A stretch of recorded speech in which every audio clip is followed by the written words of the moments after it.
Our next and final guest, Keith Ligori. Keith was born and raised in Tampa, Florida. Are you recovered yet? I imagine. Am I allowed to say what the verdict was? Keith had a $21.5 million verdict last night. And, you know, when I had said about lower settlements, you know, maybe we're going to experience that. It's people like Todd and Keith that take these cases to trial and get these great verdicts that are going to help with the end settlements and the money that you get. Because the insurance companies hear about these verdicts and they get scared. They don't want to go to trial because at trial you don't know what a jury's going to do. And so thank you for getting those big verdicts because it will make them think and it will make them settle earlier and not try and lowball as much as maybe the law thinks that they can do. Keith opened his practice back in 2003, and his goal was helping as many people as possible. He's got his daughter Maggie by his side. She's here sitting in the front row, was here last night. Thanks for being here. And since 2003, he grew his firm to 50 people, 50 employees. So that's a great growth in that amount of time. And his motto is humble, hungry, and smart. I like that. Keith and I met each other before through FJA, but he was in the Capitol, I think almost every committee meeting this past session. He was there testifying, lobbying against the bill. So again, somebody who's put his time and money where his mouth is. He's a proud member of the Hillsborough County Bar Association, the Pinellas County Chiropractic Society, thank you, the FJA, and Mothers Against Drunk Driving. And I'll announce now, if anyone has questions, you can make yourself come, I would say maybe in towards the front, and you can direct questions to whichever one you want, but during Keith's time while he's speaking, if you could come towards the front, and that way we'll be able to get questions done with these. All right, let's welcome Keith. Thank you.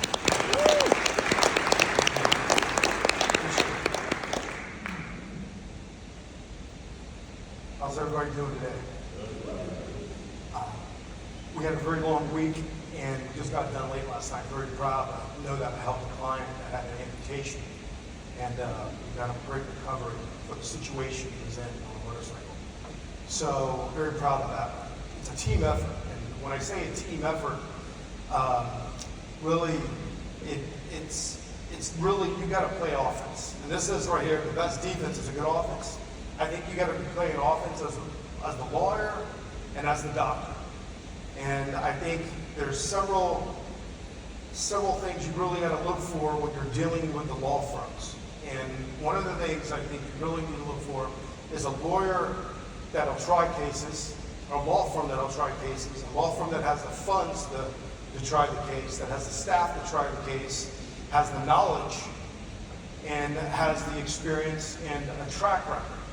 And the reason I say all that, I know Todd was up here talking about sitting down and talking, I totally agree with what he was saying. The great relationship with a lawyer and a law firm is very important. But right now, with the change of House Bill 837, what we're seeing more than ever is the tightening up these insurance companies not making, obviously, any decent offers at all. We're seeing tens still being tendered. We're seeing that, but anything else outside of that, they are completely denying or lowballing, and they're not budgeting. So from my standpoint and what I'm seeing out there in the streets is that these insurance companies are now testing us on cases, like the case I just had last night. They should have never let that go to trial. That's a complete test. And the whole system is a complete mentality change, I think, when the insurance companies, hey, we're just gonna go try it. We're gonna go try it, we're gonna go try it. And so my firm, was normally about 20 to 30% of cases we had to file suit on. The rest of them, they would come to the table and resolve. What we're seeing right now is an 80, 90% turn on all the cases that we're having to put in litigation. Now, that's just my business model. Some business models are you have everything in lit, some law firms, but we've always had a mix through my career. And right now what I see is it's completely turned on its head. That's why I'm telling you that the law firms that you're going to need to work with are going to have to be able to try cases and do a good job for you. and it's not cheap. They got to have the funds to be able to do it, and the financial side to be able to do it. This case season thing I just tried was, I haven't got all the costs in, but it's going to be probably about $125,000, $150,000 just in costs. I'm sure Todd understands that when he tries, and what the cost is, that, and the commitment, the time, and then not just the time, but the financial commitment that it takes. So one of the things that I was also asked to talk about was how to be a gold star treating chiropractor on a personal injury case. And these are the few things that I like to see when it comes to a doctor and how they approach a case. One, I think right now, and I'm going to repeat a little bit of what you already heard, is that you've got to make a decision in the beginning of the liability to a certain degree. I think you need to make sure you have that attorney that you're working with, or attorneys, it should be attorneys, on speed dial and run cases by them and make sure what their opinion is before maybe you take the case if it's coming straight to you. And I mean, I'm part of the putt, but you need to have their cell phone, all right, is what you need to have. All the lawyers' cell phones you deal with. And that's one thing I like with doctors is accessibility. I like to have their cell phone. I like to be able to text them. I like to be able to communicate during the case so that everybody is on the same page. Not just knowing about what policy limits are. You got to know that nowadays more than ever. But you also just got to be understanding, okay, who's your EMC with? The EMC should be with thinking ahead of, okay, if this person's in pain, substantial amount of pain, and you got an MRI and it's positive, why not just send them to the person that you may refer them to for the interventional spine eval? Try not to bring in another third party, I think. Send them to that doctor, see what they say, if you trust them, or doctors, a variety of doctors. So once again, I'm going to put my little disclaimer. This is my opinion, how I think it should be, how the practice should be worked up, and the case should be worked up in that standpoint. Availability and assessment. Availability, when I put in here, is being available for the clients. And sometimes what I see is doctors, I understand everybody needs a life. Everybody's got to have a balance. But clients have a certain need too. And there's more times I've met clients at nights and weekends than during the week. In fact, sometimes I don't mind it because I get more work done during the week if I can meet the clients at nights and weekends. And it works out for them because if they're working, that's the only time they can do it too. So that availability, maybe a little odd hours, really is helpful. Unfortunately, I do see some doctors that try to cut, they shut their doors at 5 o'clock, and that does not work out with the client. So then I get an upset client calling me, whether they went from the doctor to me or me to the doctor, and then that creates a tough situation for the relationship. Now you got a little friction going there, which you really don't want to have. And that's a bad fact. And assessment. And this goes to my next slide right here about document.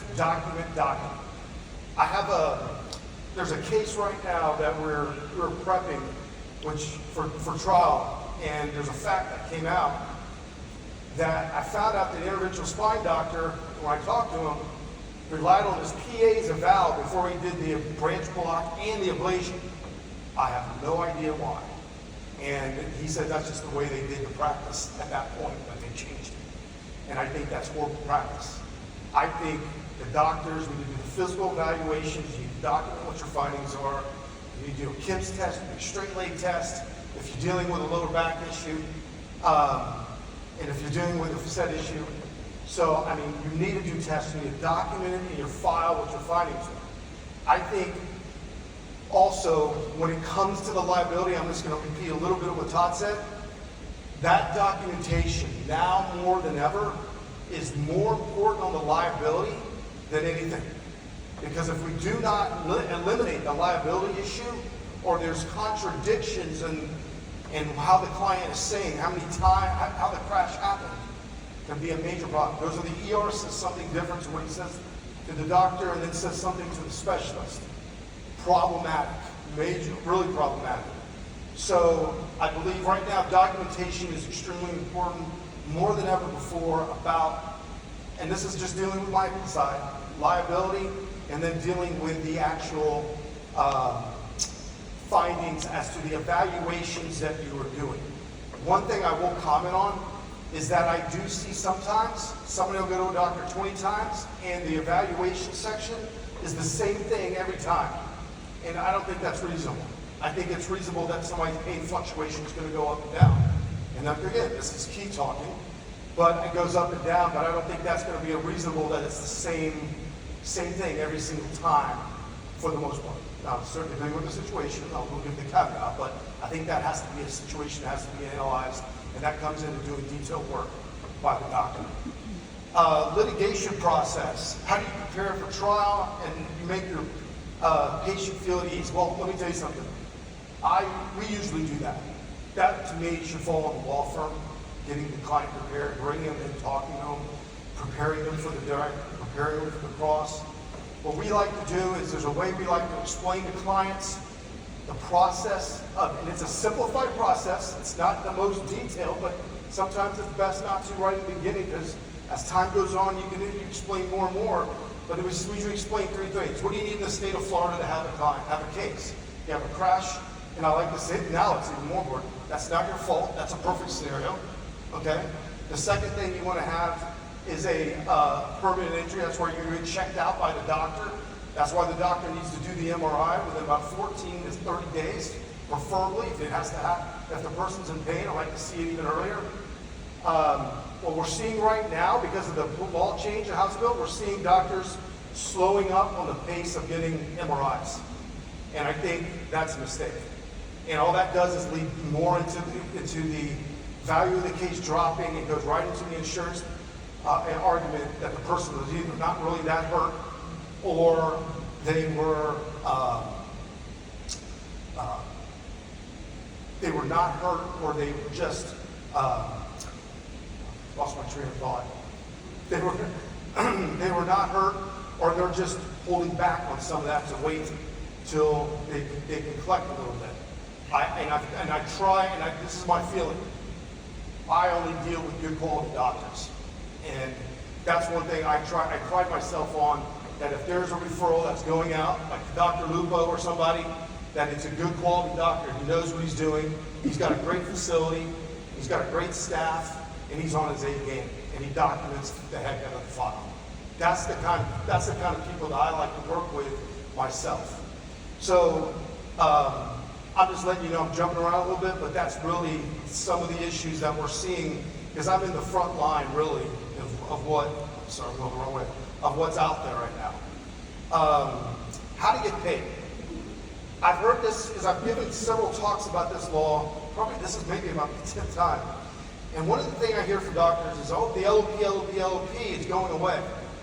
And I think it comes down to the people you trust you're going to work with. The people that are honorable you're going to work with. But unfortunately, and I see this, and this is where I hear the story from, the big law firms, unfortunately, don't think they need to honor bills.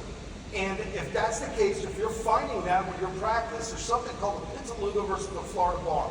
And it's a Florida Bar opinion. And that bar opinion came out and said that if the attorney used that bill to negotiate a settlement, then they have to honor the bill.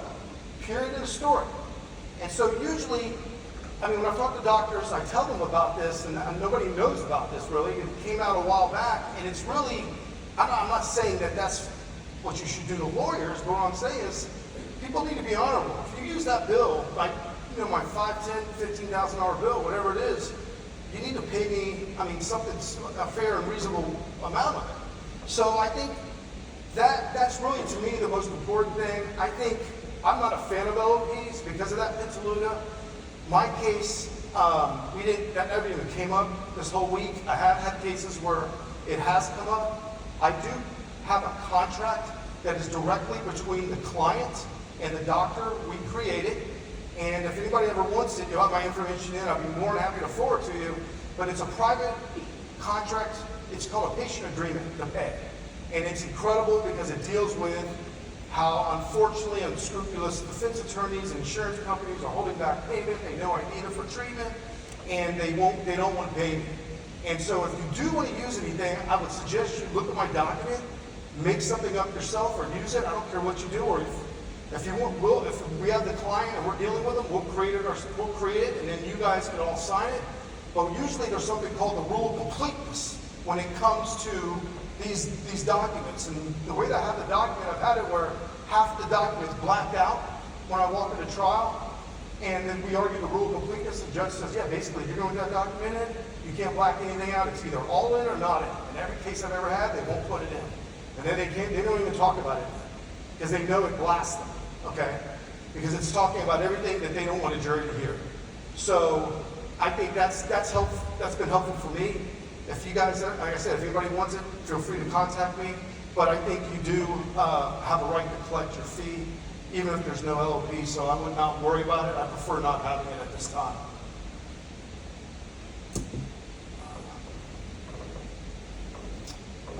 So this is just talking a little bit about the other issues with comparative fault.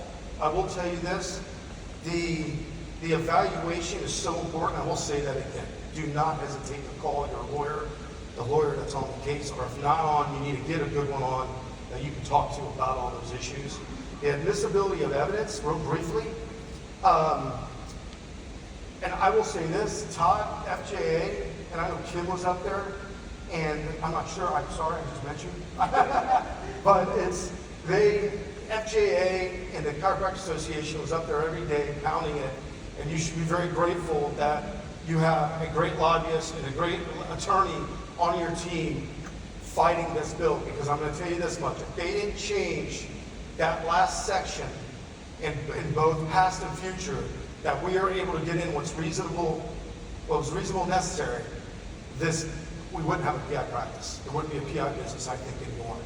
And so the work that was done by the Florida Chiropractic Association, by FJA, and I'm sure there was other groups up there, helped tremendously. But I just want to give some credit to what the work was. And I don't know if everybody understands that degree the work that was actually done, because this was coming down, and I'm going to say this, I'm going to say it. I'll be recorded, I'll say it. This was coming around from the governor's office, and he had the people in line because he wants to be president. And that's what this was all about. Not taking consideration all the thousands and thousands and hundreds of thousands of people he was going to affect that drive a car. And it's only people that have insurance in the state of Florida that this affected. Only. And so it's disheartening to see that, because I voted for him. But it's the reality of what we're facing right now. It is not a doom and gloom. There's more of a workaround that is happening with these cases. When it comes to the PIP, I'm going to tell you what we're seeing with PIP right now. I have an in-house PIP lawyer. We have our own PIP department at my firm. And we are still seeing insurance companies pay. State Farm, they are not. They're not paying on any, we're seeing them totally not paying on any PIP lawsuits that we had before.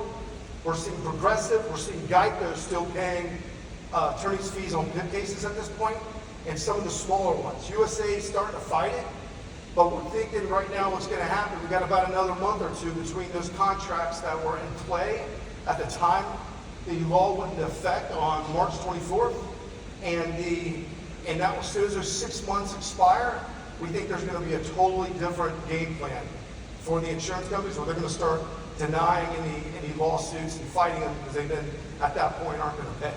So that's what we're seeing on our front line.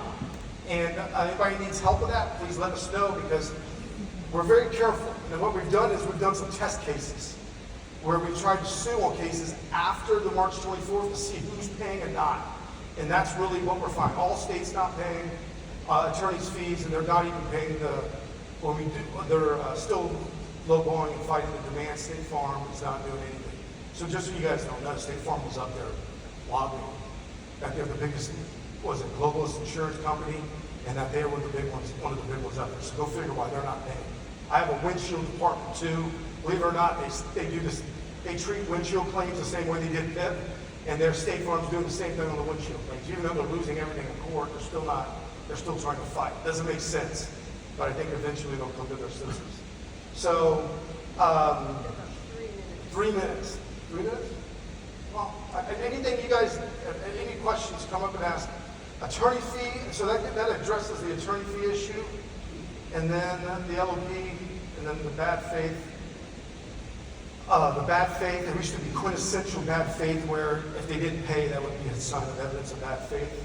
It's like the equivalent, if you don't know this, if there's a murder, I'm sorry to maybe be a little violent, but if there's somebody with a gunshot wound to the head, you think somebody got shot in the head and got murdered, right? Or got killed. That's essentially what they're saying, is that the fact that they didn't pay cannot be used as evidence against them that there's bad faith. And so that's one of the changes that they made. But they still have a duty. They have 90 days now, and I have 8 seconds left, but they have 90 days now to evaluate the claim, determine whether they want to pay on the claim. So that's why I'm going to say this. If when your workup is done, it needs to be done faster, it needs to be done more precise, and it needs to be done better. That's what I'm saying. The documentation, the MRI, the specialist needs to be brought in to do the EMC. And if you do that and get that workup done correctly, I think what you'll find is the attorney, if they're working up the cases better, they should be able to get a better result for you on the back end. Because if they're tightening up with you on the PIP, then you better have a good lawyer so that they can pay you on the backside.